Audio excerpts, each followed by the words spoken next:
Okay, hey everybody, welcome to, actually, I'm being brave, it's the first live episode. Let's talk homelessness, and we can talk about whatever you want, but typically it's homelessness. If you want to talk storytelling, nonprofit marketing, whatever, I'm game. Anyways, hopefully we are live. Last time there was like a 40-second lag. I've been testing equipment a little bit, and even tonight I hopefully that I have a better audio. Hey everybody, how are you tonight? So what I've done is I'm going to try to do this every Sunday night. I'm really trying for 9 o'clock.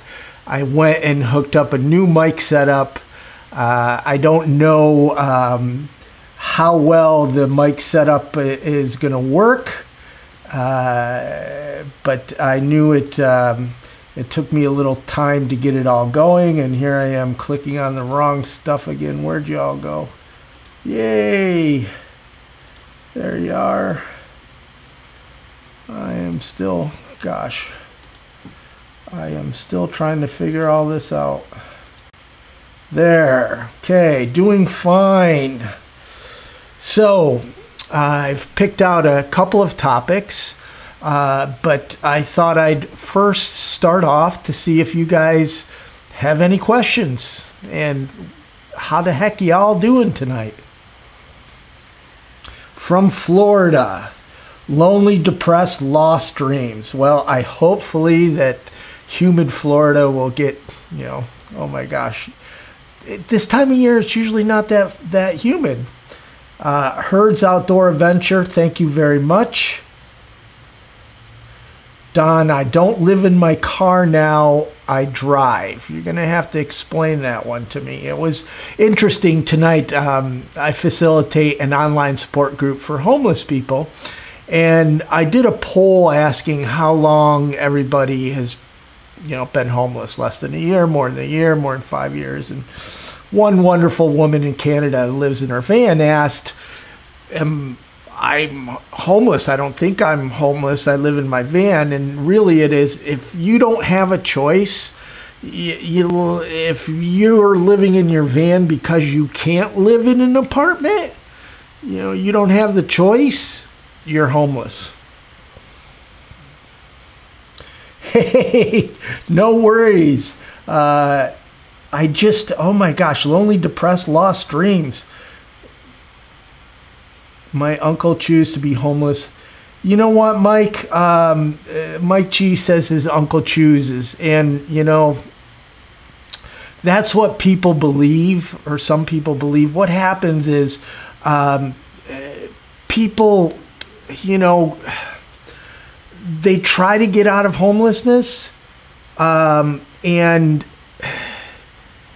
they keep on hitting this wall, and the brain has to do one of two things: either say, society hates me, or I'm going to be in homelessness. And you said your uncle is on alcohol, and my heart breaks. I have 22 years sober. I was severely addicted to alcohol, and some people are just, it's hard to change when you're sober. So when you're addicted to drugs, it can be even harder. But don't give up on your uncle. I'm living proof that people can get better.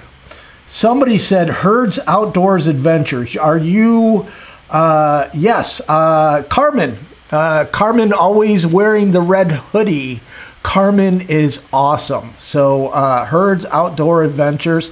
I am glad that you're volunteering at the Second Winds Cottages. Please give Carmen a hug for me.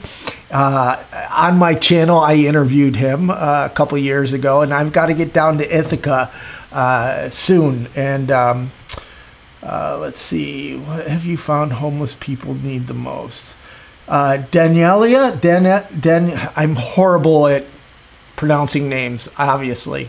And I'm nervous because, this is live video, and I'm making the commitment now to save these. So all these blunders, and when I get my merds mixed up, they're going to be there. So, but anyways, homeless people need housing.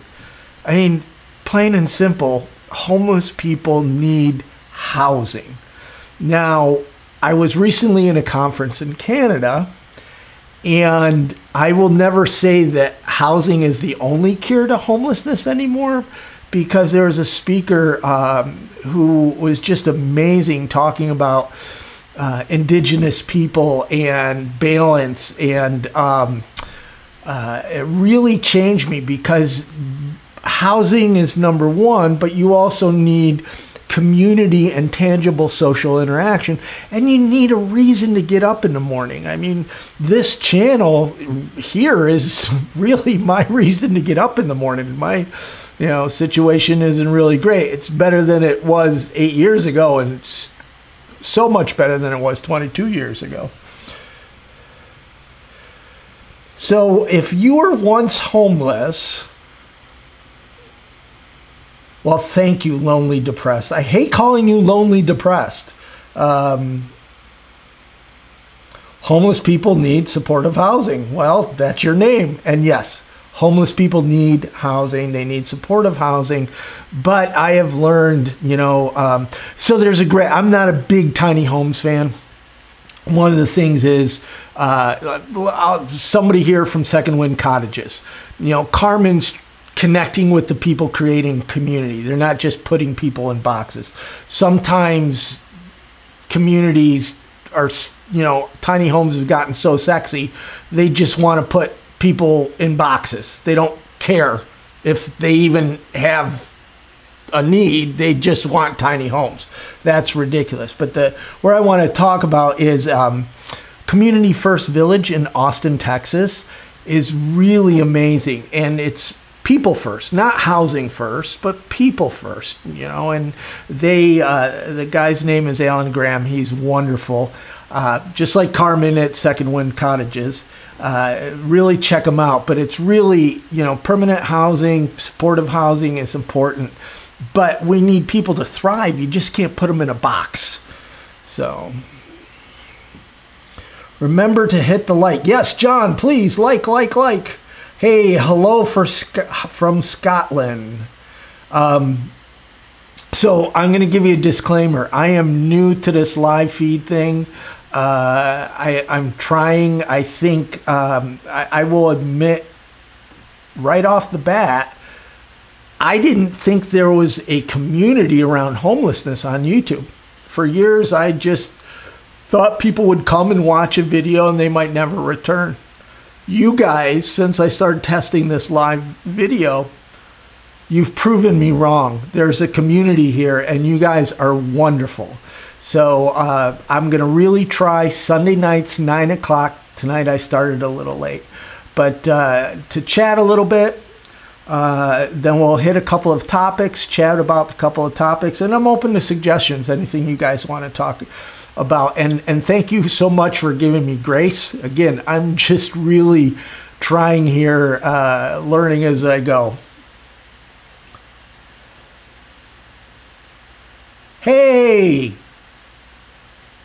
the real issues from the Wave Homeless Support. I know that place.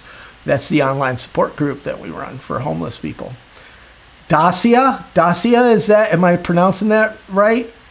What leads people to homelessness in the States, and how can we help stop it? Ahmed asked a very important question. So how people end up homeless is as complicated as people. One of the things that's not talked about is relationships. So there's a breadwinner, somebody that's, paying the rent, making the most money, could be a wife, could be a girlfriend, and that person passes away, or there's a divorce, or there's a breakup, and then the household can't keep paying the rent or the mortgage, and the other people get evicted. That happens a lot. What we just saw in Puerto Rico and Florida and Texas, natural disasters. You have, in my situation, which was 20 years of drug abuse that caused my homelessness, domestic violence is a huge issue, but really it all comes down to lack of affordable housing. We have a serious lack of affordable housing in this country, and in other cities and countries I visit, or I should say in other cities outside of this country, like London and different places in Canada I visited, the affordable housing crisis is there too. Ooh, I'm Fair Shimmer asks, what can the government to do to prevent people from becoming homeless?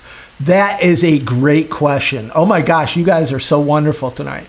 I think, so first off, a lot of people aren't, 3 or 4 years ago, people weren't even talking about prevention. Now they're talking about prevention. I think, you know, the government, I'm just going to be candid, and I don't get into the politics thing, but the homelessness we're seeing now is because Reagan cut $15 billion worth of funding back in the 80s. Now President Trump wants to cut another $7 billion. And with the hurricanes that just happened and all the aid that went there, which was important, we probably should even send more, the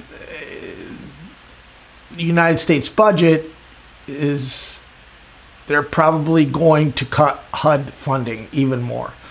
So to directly answer your question, to prevent homelessness, we have to build affordable housing. We have to incentivize developers to build affordable housing. I mean, I was just in New York City, and I was down on the Lower East Side, and I have an app on my phone where I look at, you know, what rents are going around, and there was a 3-bedroom for $15,000 a month. $15,000 a month. And the cheapest 1-bedroom was $5,000 a month. I can't afford that. Can you? I mean, gosh. So I don't know how people live in, you know, big cities anymore. And where I live in Syracuse, New York, I mean, rent right down here is going crazy. So I really think that's going to be the issue. Barry White says, Obamacare costs $35. Well, you know what, Barry White? I'm not going to argue Obamacare, but what I will tell you is that what is going to happen, automation, you know, there's more truckers than any other profession. You're going to hear me say this probably every video. There's more truckers than any other profession. In 5 to 10 years, trucks will drive themselves. Pharmacists are going to be one of the first jobs automated. I work in marketing. Well, I'm 56 years old. They only really want young kids in marketing. But that's a whole nother, but they say only the poor person that has to go to the meetings, the marketing strategist and the graphic design, is all going to be automated. We're going to see massive, massive job loss in 5 to 10 years. And I know, you know, Trump talks about China and all that. Those jobs are never coming back because those jobs aren't coming back. The manufacturing jobs aren't coming back. And we, in the next 5 to 10 years, are going to have a serious crisis, a perfect storm coming. And I believe, I'm a glass half full thinker, is I believe that the silver lining in that is the faith communities. And I mean, churches, synagogues, temples, mosques have to step up and start taking care of our neighbors. And there has to change first, but that is what I believe is going to happen, because we're going to see some serious job loss in the next 5 to 10 years. Hey, Addie Payne, how are you? So, you know, this happened last time. I talked a moment ago. I run a support group for homeless people. So there's some homeless people in the chat tonight that are, you know, friends of mine we've met online. I'm not going to really call them out. If they want to talk about it, then we can have a conversation. But sure, I wish whenever there was a politician talking about homelessness, or an executive director talking about homelessness, or a research professor talking about homelessness, there was homeless people, online, keeping them on track, keeping them honest. Because, oh my gosh, I have not been homeless for 20 years, but all of these homeless people that are online right now are going to keep me accountable. So, oh my gosh, glad you're all here. Okay, let me catch up. The Catholic Church was...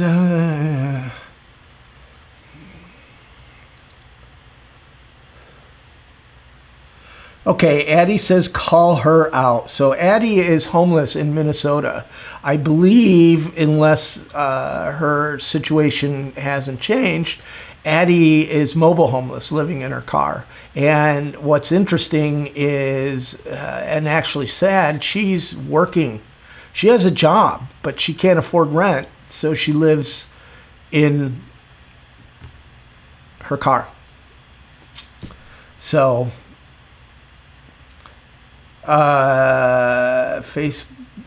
you know what, Herds Outdoor, faith communities do care, but faith communities are really focused on Sunday morning in a building. I worked full-time ministry for 10 years, and we can maybe do a whole show down the road on, faith communities, all this. I won't go into it. But if you look at, on Medium, I have some posts that I've written about it. So the church as it's now is stuck on outdated traditions, and it's not,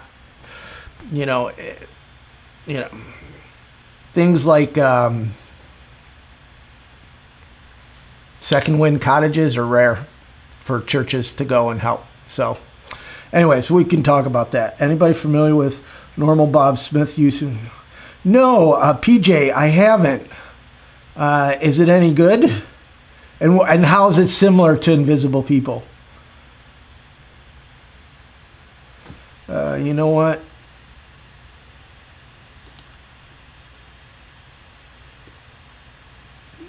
Barry, you're getting a little... I'm still employed, living in my car. Yeah. See, Addie is living in her car, working homeless. So Ahmed asks, what is the best way to start helping homeless people? I try to say homeless people. I never try to say the homeless. Homeless people in your spare time if you are not involved. And I don't mean to begin, most people say the homeless. The media says the homeless. Even homeless people say the homeless. I try to add people. The best way, it really depends on what your talents and gifts are. So maybe you're the type that likes political activism. Maybe you like emailing and calling and, trying to do grassroots organization to change policy and change laws. We need more of that. Maybe you're the type that just wants to go and help a food bank. Well, find some place that you feel like that you provide value and you get value back. And what I recommend is always try more than one nonprofit, because nonprofits are taxed. They have so much hurt and not enough support, so they might not be able to facilitate volunteers. And you got 20 people in a kitchen all with a broom standing around. It ends up being a bad experience. Find that nonprofit where you're a fit and it's a mutually beneficial relationship, and you might have to date a little bit, but find that one that you can use your talents, because then it's going to be a win-win, and then stick with it.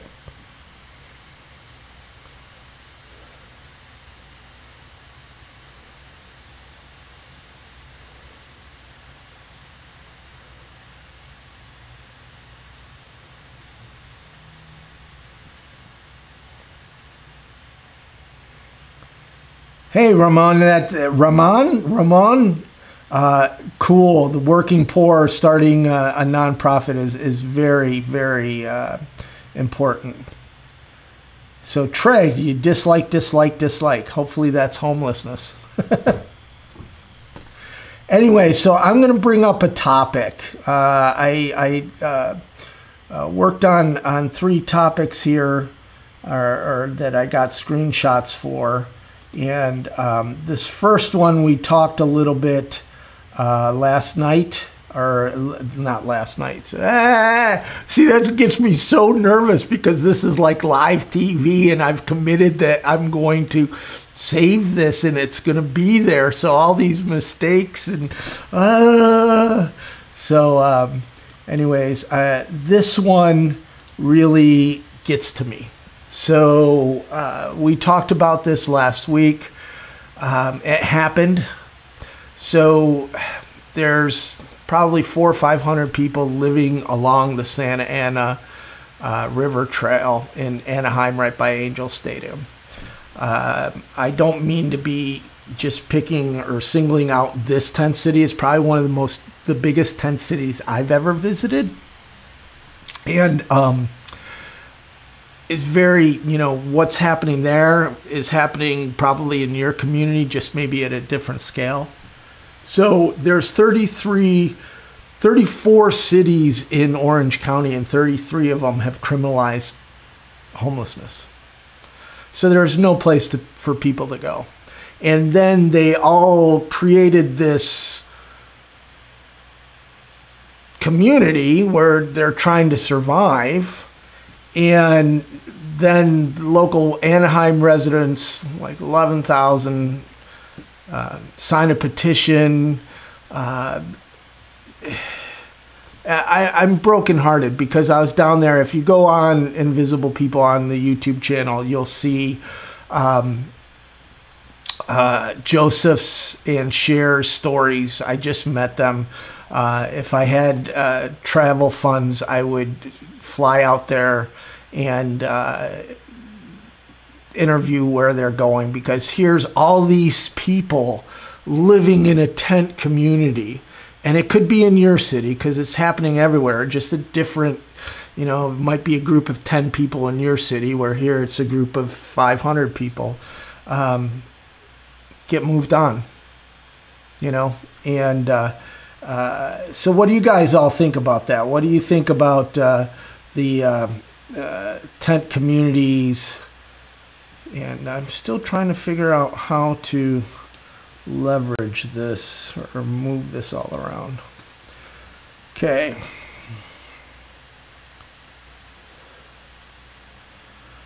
Yeah, TC, it is heartbreaking.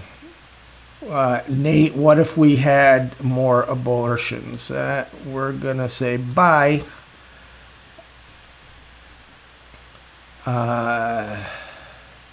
Yes, Herds Outdoor, they have. It's amazing. Carmen is great. Yeah, TC, that's, it's very,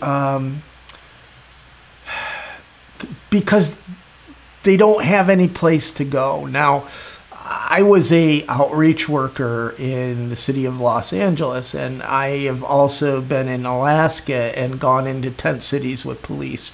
And as an outreach worker in Los Angeles, we would go and sometimes with California Highway Patrol and Glendale Police, and we would offer, services. There was never enough services, but we were, trying to help small pockets or tent cities of maybe 5 to 10 people. This is 500 people, and I can tell you firsthand, there's no shelter beds in Orange County for these people, and there certainly isn't housing. So there's no place for them to go, and they've criminalized it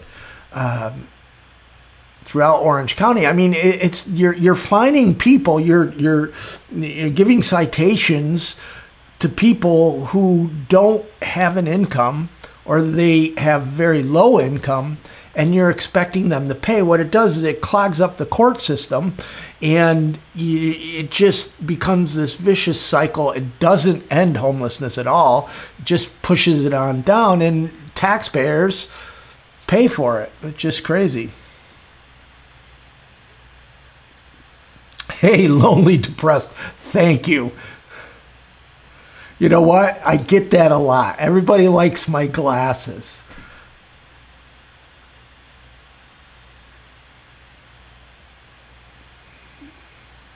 Yeah, herds, that's exactly right. They need some place to go. We need affordable housing. We need shelters that can be bridge housing while we look for affordable housing to get people off the streets and permanent supportive housing.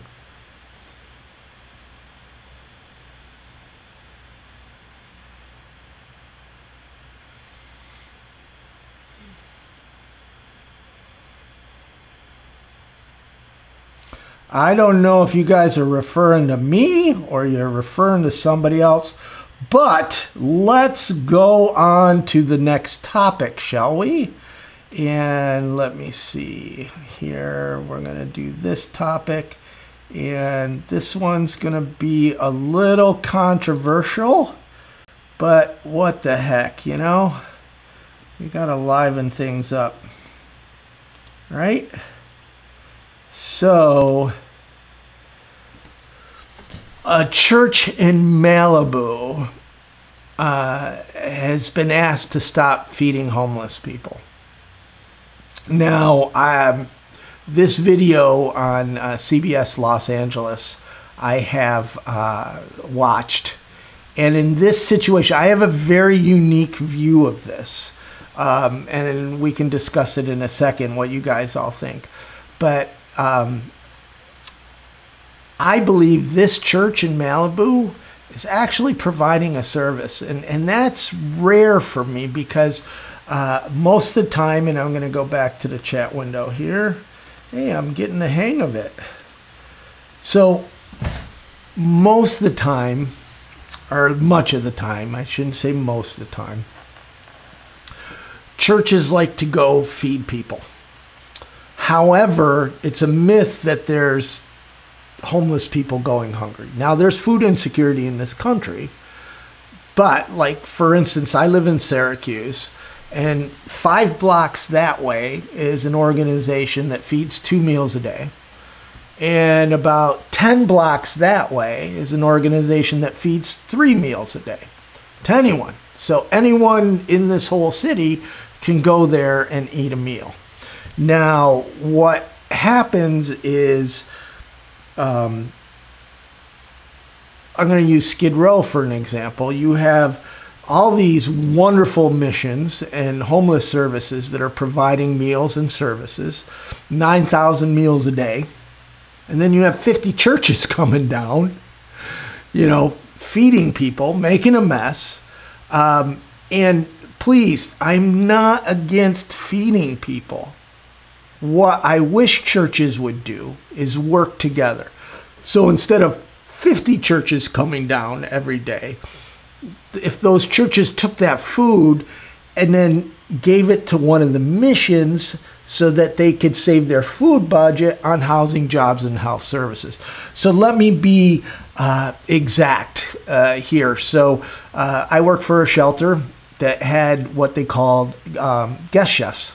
So churches could come in and they took over the kitchen and they provided a meal for everybody. They got the feel-good feeling of charity. Homeless people got some tangible social interaction. They got some food. And the organization didn't have to buy meals for their homeless clients sleeping there, and they could save that money for housing, jobs, and health services. So what I wish is that faith-based community would work with each other. Now, there's a gentleman on here, Herds Outdoors, talking about second wind cottages, and churches are working together to support second wind cottages. So it is happening, but in many, many communities, it's just a mess. Churches don't like to work with each other, and they want to do their own thing, and they just go and feed people. So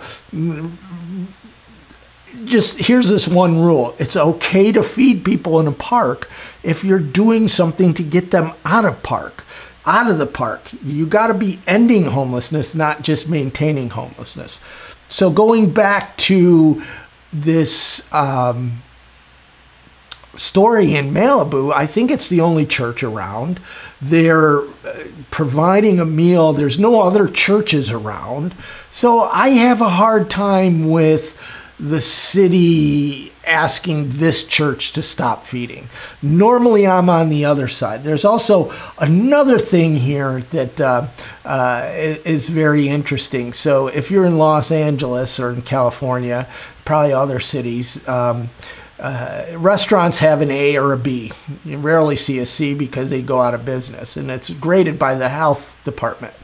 You know, everybody has to have a license to feed. Their hot dog vendor, the outdoor cafe, they all have to have a license. But churches just go out and feed, and the food is often past donated and is not always healthy. And there's no regulation. And I'm not a regulation person. I wish the churches would just regulate themselves and make sure. And if you think I'm making this up, I know of situations, real situations, where people went and made feces sandwiches and served them to homeless people. And there's no laws against that.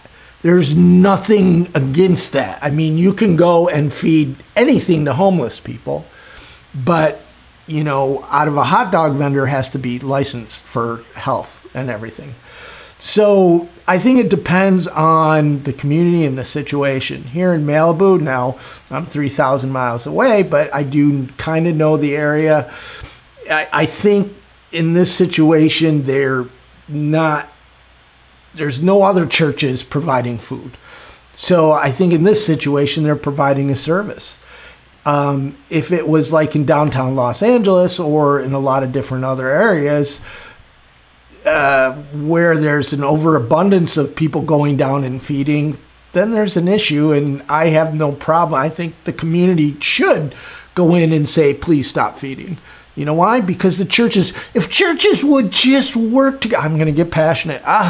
If churches would just work with other churches and the community, there would be no reason to regulate, but they won't. So communities often have to regulate. So I'm going to go back in the comments here and see what you guys all think.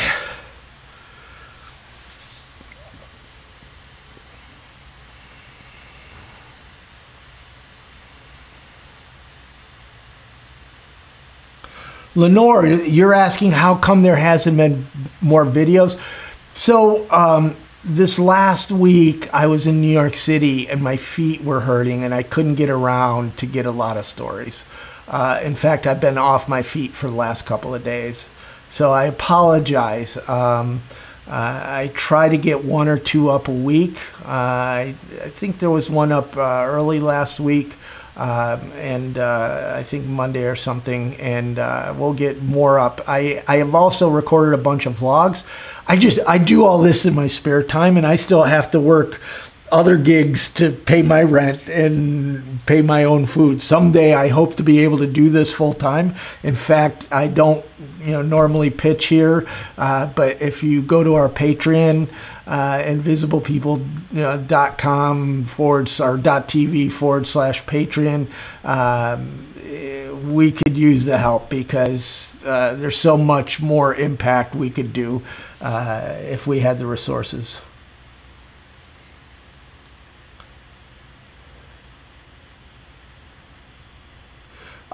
Christy just said cities need to house our homeless instead of kicking them to the curb. Amen. And Addie, who's homeless, living in her car, working homeless, is right. So there's this war between, gosh, you guys want to talk about shelters and housing over the church feeding. Awesome. There's this like war between the housing first people, which is, take somebody from the streets and put them right into housing, and the shelter people. And it's not housing first or shelters, it's housing first and shelters. As Addie just pointed out, that in some communities, especially smaller communities, even in big communities, there's no housing, so you got to get people off the streets into something. But then the shelters got a lot of there's some great shelters, but some shelters are just horrible. You wouldn't live in them. And you got to give people dignity.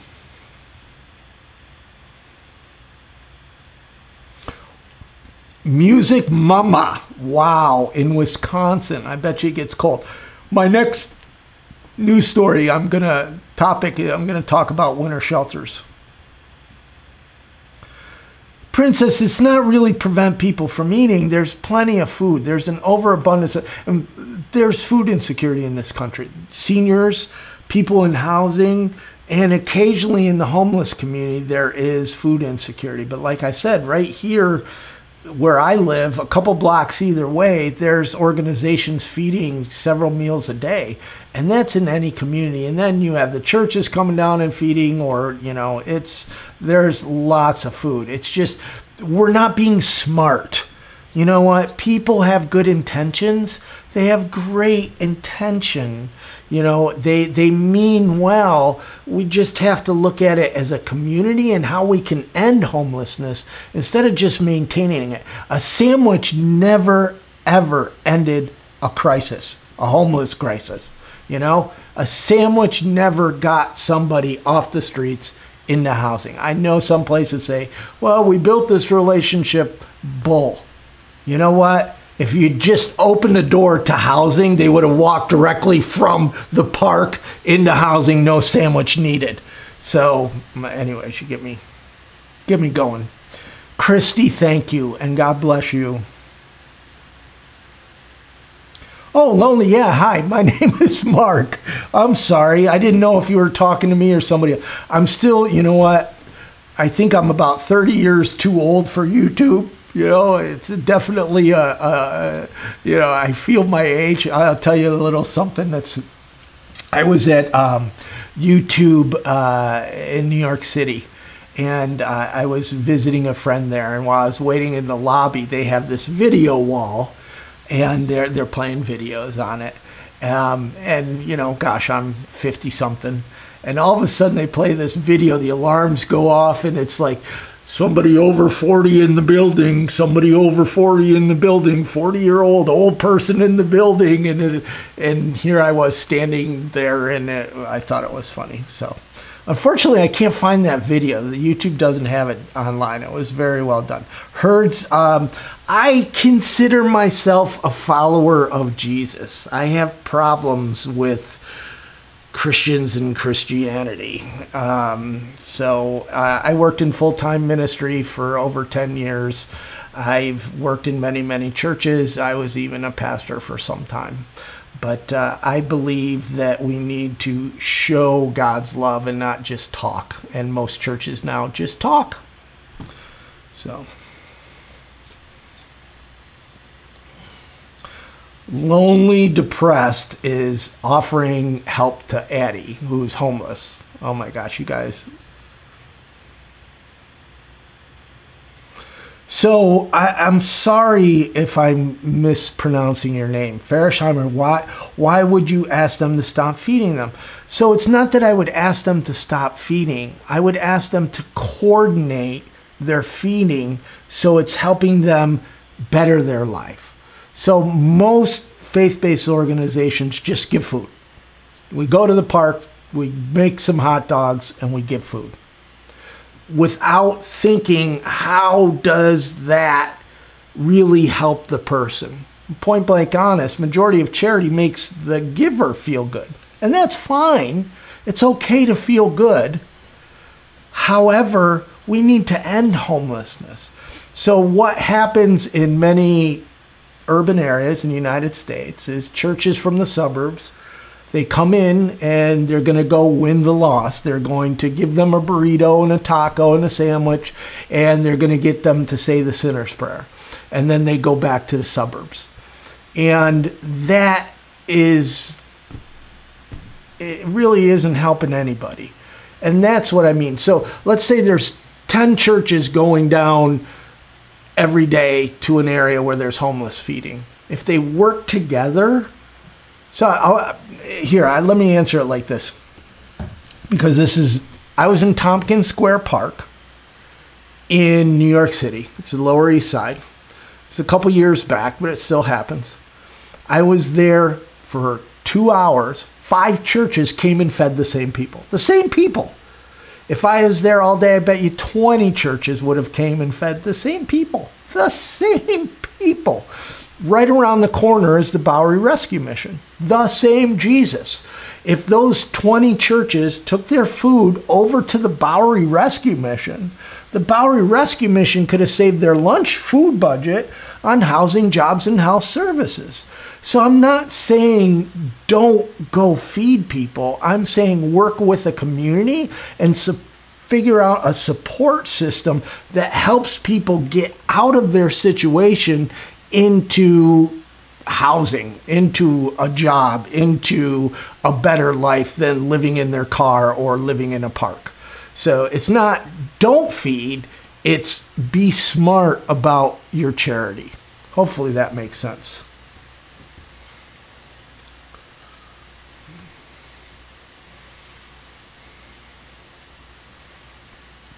Hi, Nora. I am sorry you're homeless. I don't know, how do I do that? I can't click on your channel. We have, and this is, guys, this is only for people that are homeless or formerly homeless. If you go to wearevisible.com, it's a Facebook group, wearevisible.com. It's not for everybody. It's just for homeless people and formerly homeless people. So Nora, we would love to have you in the group. Addie is part of the group. I saw somebody else earlier. Yeah, Nora, if you want to send me a link, I would love to see it and I would love to share it. Right, Addie says it perfect. So Addie we're talking about feeding still, and she says, feeding the homeless puts a Band-Aid on the situation. Yes, eating helps at the moment, but it doesn't help me get out of my car. Addie lives in her car. She has a job. We need to get her out, you know? I mean, I think I've said the point. DS, yeah, it's a hard conversation because, you know, people want to do charity. They want to feel good, and there's nothing wrong with that. So we got to figure out a way as a society, taking this army of compassion that's going out and feeding people on random and working together to take that energy to be able to get them out of homelessness instead of just giving them sandwiches.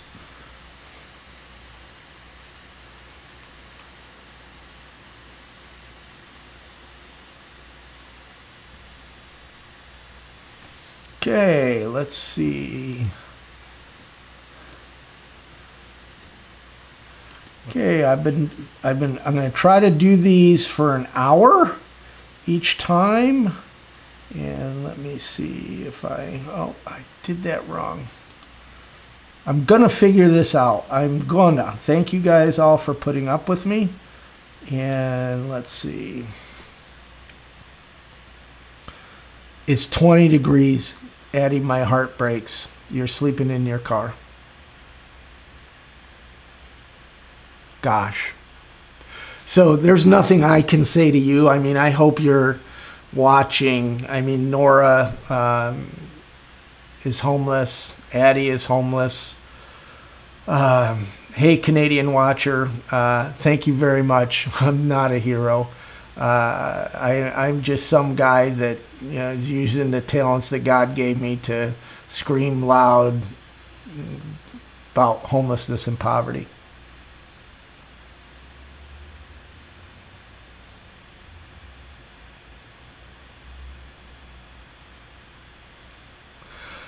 Hey, Jello, I don't. So I assume you're homeless and you're collecting bottles of cans. Again, wearevisible.com is a Facebook group just for homeless people and formerly homeless people, lived experience to help each other. It's a peer support group. If you're not homeless, please just, you know, it's only for formerly homeless people. But Jello Crave, you must like Jello. I would recommend asking people in the group. And there's the Becky Blanton. She works trying to get people to do entrepreneurial things. It's tough. It's tough trying to, you know, collecting cans is really, gosh. You know, as I travel to big cities, we've created a scavenger society. I see older people, more older people anymore, not just homeless people, but, you know, seniors out can't make ends meet, are collecting cans. So I'm going to go on to the last topic.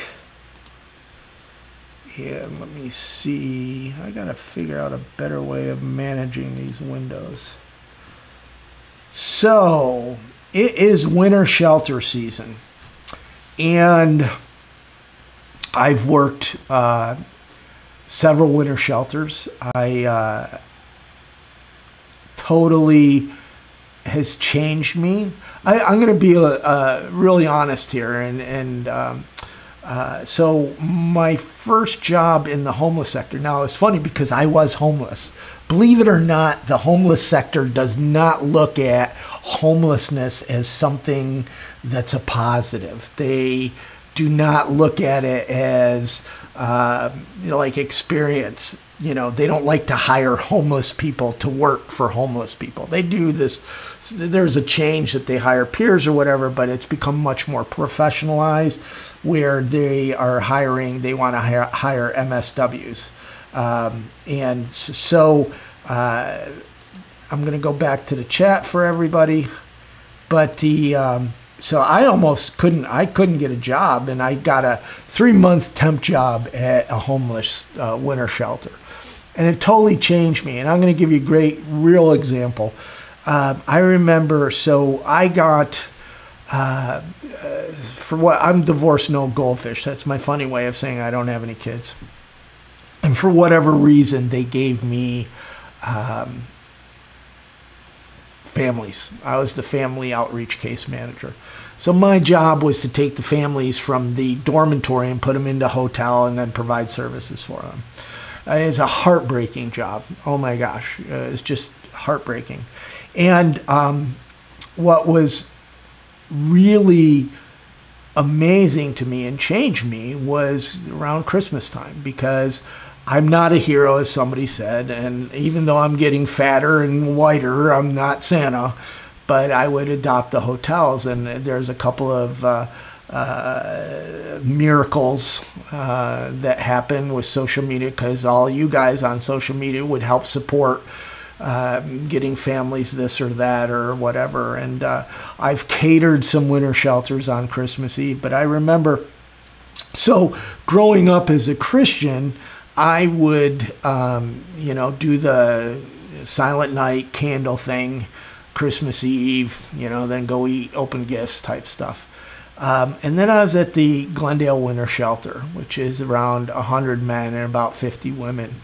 And I remember as Christmas Eve, and I'm almost done with my shift, and I go into the men's room, take a leak before I go, and there's all these men, homeless men, taking a hot shower. And I know to most of you who've never been homeless, gosh, I'm going to get emotional.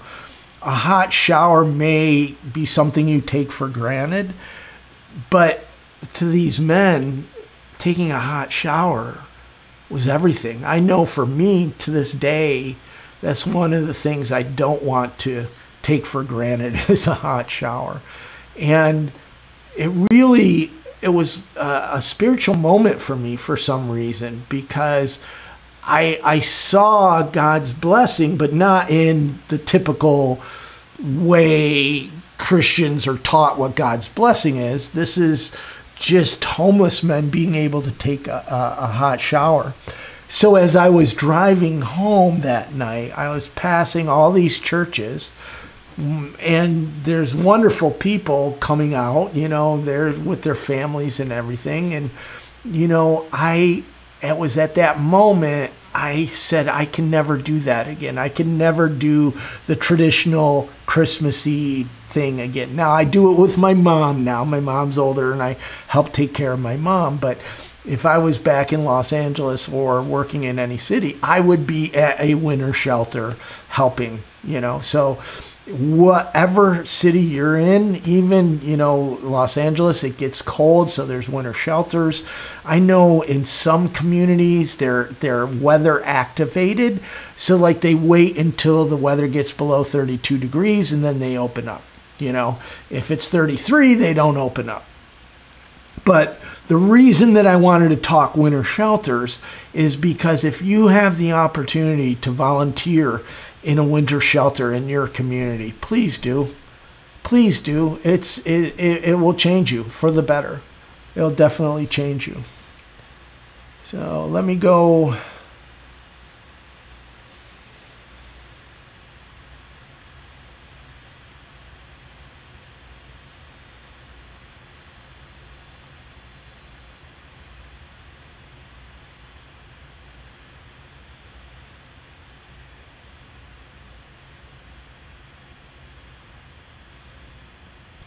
Canadian watcher, obviously you're in Canada.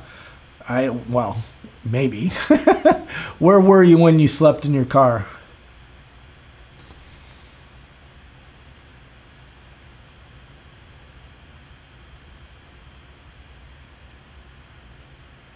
SPD works is spot on. Organizations should be able to get on the same page with help to coordinate efforts and get the best return on investment, just like corporations do every day.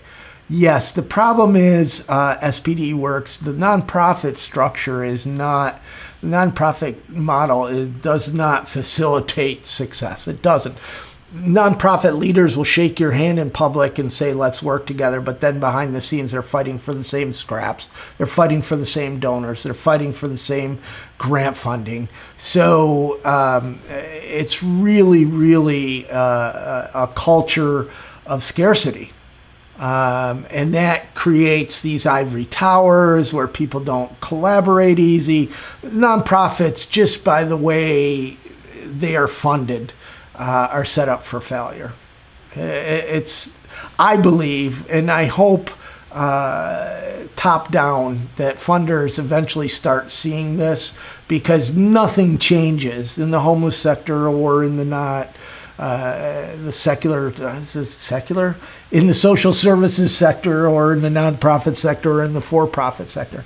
Money changes everything.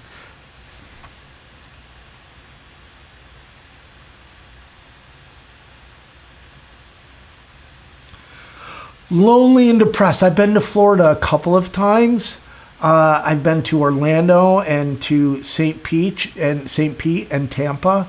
I would like to get there again. I've been to Miami once. It's really, Florida's challenging for me because I do road trips. So Florida, I have to go down and then come back up. And usually there's hard dates I have to miss. But I'm going to try to, if there's enough funding in 2018, I am going to try to do another road trip and hopefully hit Florida again. Where are you in Florida, by the way?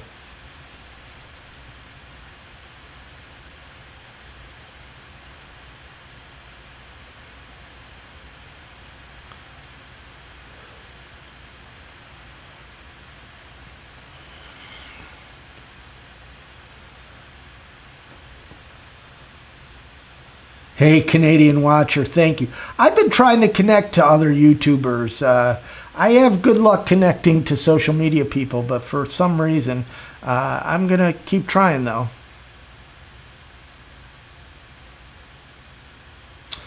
Addie just said something that's so important. She says there needs to be more openness about the struggles of being homelessness and how little seems to be done about it. I'm going to repeat that. There needs to be more openness about the struggles of being homeless and about how little seems to be done about it. I think that's pretty self-explanatory and very true.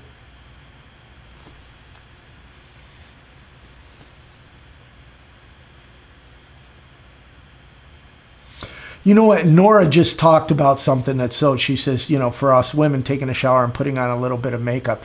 One thing that happens on the Invisible People channel that is, it blows my mind. If a woman has makeup on and is, you know, trying to have some dignity, people are like, where do you get the makeup? She's not homeless. How can she have makeup? She's homeless.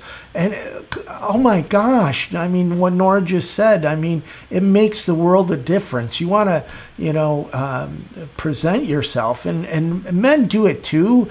I've met homeless men that you would, first off, never know that they were homeless, and two, they work extra hard, and it's work. to have personal hygiene because you're running into a bathroom of a Starbucks or a McDonald's. You're trying to wash up the best you can without a shower.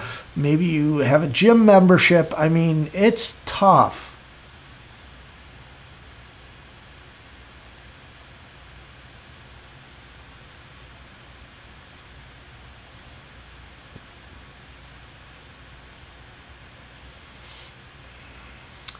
So Addie, you've always impressed me because you're video blogging and you're telling your story, and not everybody. It's a personal choice, but I give you huge props for doing that.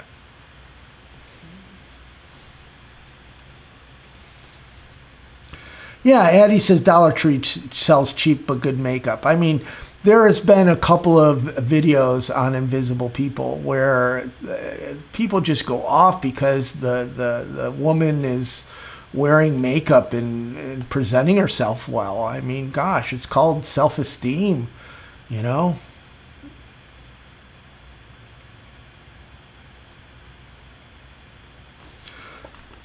So everybody, I am going to wind down.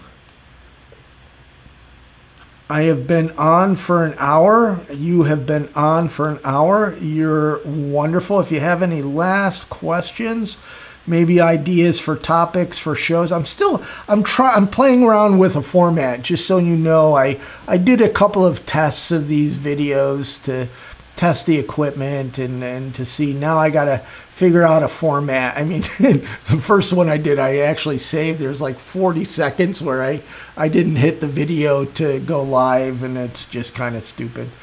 Uh-oh, Vicky's here too. Hey, Vicky. This is becoming like a We Are Visible group in a way.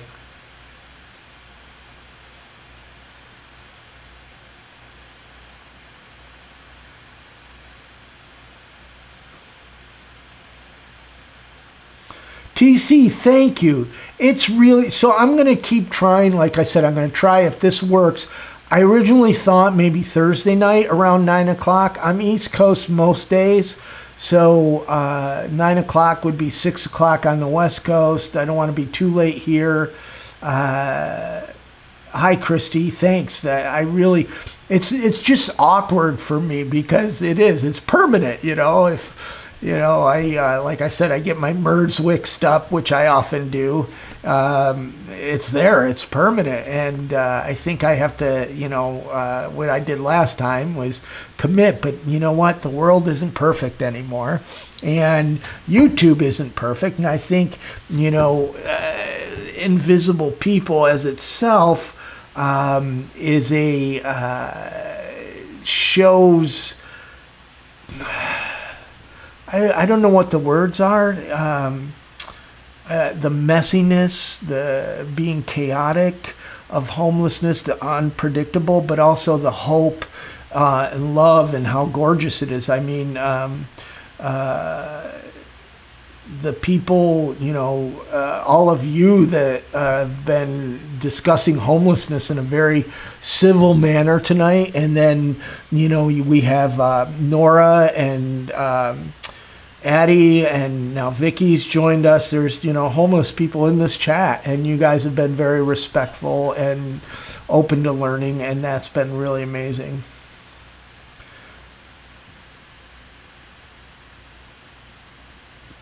Okay, folks, I am going to sign off. Just so you know, somebody asked if I'm on Facebook. Yeah, Invisible People is on Facebook. Invisible People, I think you can get to it, invisiblepeople.tv/Facebook. On Facebook, it's Invisible People TV. You know how you use the @ for some reason. Somebody grabbed Invisible People, so I have Invisible People TV. Is how you find it with the @ sign. Also on Instagram, and that's just Invisible People. Invisible People on Twitter. I was going to play a video tonight, but it's pretty. I'm losing my voice if you haven't noticed.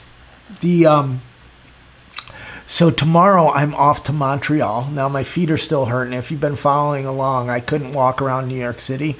I had to cut a day short because I just couldn't stand. So I spent the last 2 days trying to get off my feet. I read up on it. If I went to a doctor, the doctor's just gonna, there's nothing they can really do at this point. So I'm gonna take the risk and go to Montreal. And why? So it's this organization called With One Voice, and it brings art and music to the homeless community. So a few years back, I happened to be in London right before the Olympics, and it was to highlight, you know, what the city of London was doing to homeless people, moving them on. And the first night I landed, somebody, her name is Jenny Edwards, works in homeless services there. She says, hey, you got to come and see Streetwise Opera. And they were opening up the Olympics at the Royal Opera House in London, which is like huge. And Streetwise Opera is homeless people that sing opera. It's amazing. So I met Matt, who's the chief exec of the Streetwise Opera, and we started talking. So I'm part of this organization called With One Voice, and there's all these leaders from all over the world, and we're spending a week in Montreal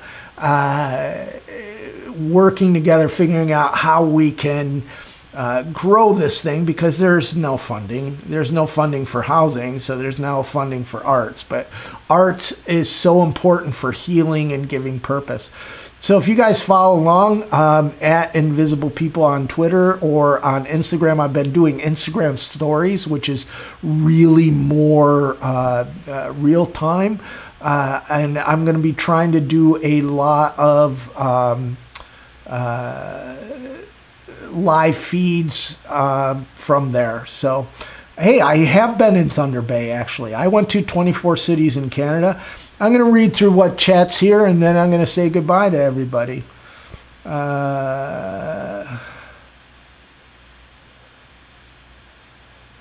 Thank you for sharing, SPD Works. Diggity Dank. Cool name. Thank you for your kind words. I'm going to try to do this again, if you guys have feedback, best way, Hardly Normal is my personal Twitter. If you guys got ideas, if you're going to, topics, formats, what day of the work best, I'm going to try Sunday nights at 9 East, 6 p.m.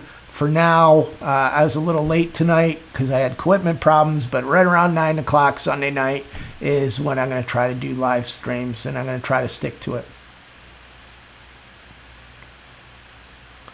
Hey, Roger from Lakeland, Florida.